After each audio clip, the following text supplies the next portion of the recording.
สบายดี FC เทรดเดอร์อิสระหมดทุกท่านเนาะแล้วก็สบายดีนักลงทุนมาทุกท่านทุกคนเลยก็วันนี้ข้าพเจ้าจะมารีวิวโรบอทเทรดเดอร์อิสระ2025เนาะก็ถือว่าเป็นโรบอทใหม่ล่าสุดที่ข้าพเจ้าพัฒนาขึ้นมาเนาะก็ถือว่าเป็นระบบเทรดทองคำแบบ RR 1:3เนาะทุกคน SL 500จุดส่วน TP 1,500 จุดเนาะก็ปัจจุบันนี้ระบบของพวกเขาก็ถือว่ารันมาได้3เดือนแล้วเนาะก็ถือว่าได้3เดือนเต็มแล้วเนาะก็สตาร์ทพอร์ตแต่วันที่6เดือน6 2024เนาะปัจจุบันนี้ก็ถือว่า3เดือนแล้วเนาะ3เดือนแล้วก็เฮ็ดกำไรเฉลี่ยโดยรวมกับประมาณ 95% เนาะของบาลานซ์เนาะหรือว่า 95% ของพอร์ตเนาะแล้วก็เฉลี่ยมื้อนึงก็เฮ็ดกำไรประมาณ 0.78% เนาะ 0.78% แล้วก็เฉลี่ยการให้กำไรภายในเดือนก็ประมาณ 26% เนาะส่วนดาวหรือว่าความเสี่ยงของระบบก็ประมาณ 16% เนาะก็ถือว่าอยู่ในเกณฑ์ที่ดีเนาะแล้วก็ profit ที่เฮ็ดกำไรทั้งหมดปัจจุบันนี้ก็ประมาณ$775เนาะส่วนพอร์ตที่เฮาพากเข้ากับประมาณ 1,000 เนาะแล้วก็มีการถอนเงินออกประมาณ$500เนาะ$500เนาะเนี่ยก็ถือว่ารันมา3เดือนแล้วเนาะทุกคนรันมา3เดือนแล้วเนาะเนี่ยก็ถือว่าระบบตัวนี้หันเป็นระบบที่ว่าอัตราชนะค่อนข้างจะต่ำเนาะอาจจะบ่สูงไปนะวินเรทก็ประมาณอยู่30เนาะ 30% เนาะแต่ว่าเฮาไปได้ใน RR เนาะไปเน้น RR เอาเนาะก็ถือว่าเน้น RR ที่สูงขึ้นเนาะทุกคนเนาะเน้น RR ที่สูงขึ้นนี่คือประวัติการเทรดของมันเนาะเนี่ยก็ถือว่าเทรดทั้งหมดประมาณ59ออเดอร์เนาะ59ออเดอร์เนาะก็ประมาณนี้เลยเนาะเนี่ย59ออเดอร์แล้วก็มาเบิ่ง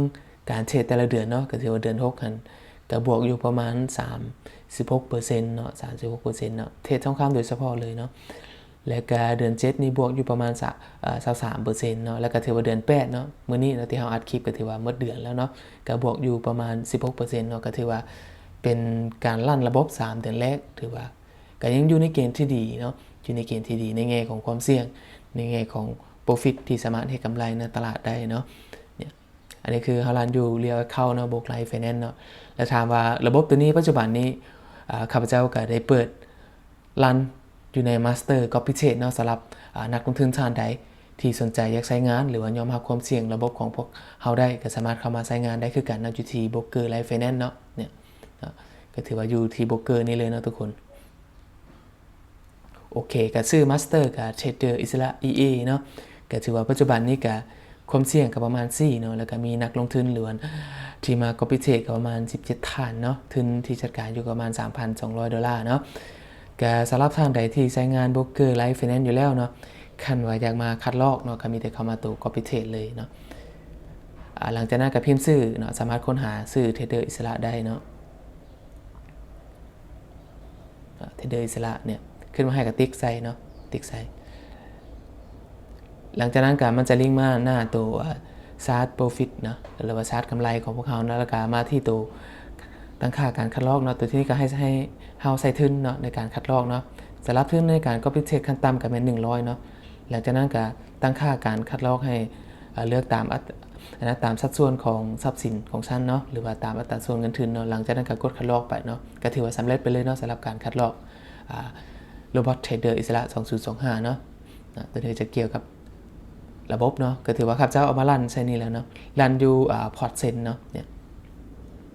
ก็ทุนขั้นต่ำก็100ในการตามเนาะก็ทุนแนะนำก็ประมาณ300เนาะอันนี้มันเซ็นแอคเข้าเนาะก็คัดลอกตามอัตราส่วนเลยเนาะทุกคนเนาะเทรดทองคำโดยเฉพาะเนาะก็ถือว่าหัก Profit Sharing ก็ประมาณ 30% เนาะปัจจุบันนี้ก็ถือว่ามีนักลงทุนมาติดตามระบบก็ประมาณ17ฐานเนาะก็เป็นระบบที่ว่าทุกคนสามารถเข้ามาใช้งานได้เนาะสำหรับนักลงทุนท่านใดที่อยากใช้งานแล้วก็เริ่มต้นเพียงแต่100เหรียญเท่านั้นเนาะก็สามารถเข้ามาใช้งานได้เลยอยู่ที่โบรกเกอร์ไลฟ์ไฟแนนซ์เนาะก็สามารถมาคัดลอกได้เนาะเนี่ยเข้าตัวคัดลอกแล้วก็พิมพ์ชื่อระบบของพวกเขาเข้าไปเนาะเทรดเดอร์อิสระหรือว่าท่านใดที่อยากค้นหาก็สามารถมาค้นหาได้คือกันเนาะเลือกนี่เนาะแล้วก็ค้นหาเทรดเดอร์ลาวเฮาเนาะติ๊กเอาเนาะแล้วก็มาเลือกภูมิภาคเนาะทุกคนเลือกภูมิภาคก็พิมพ์ลาวไปเลยเนาะภาษาไทยเนาะโอเคเนาะก็ปรับไซส์เนาะเนี่ยก็จะเห็นมาสเตอร์ของคนลาวเนาะปัจจุบันก็มีของข้าพเจ้านี่แล้วก็มีของพวกนี้เนาะ กับการอยากใช้ของเทรดเดอร์อิสระเนาะก็สามารถติ๊กเส้นนี้นะ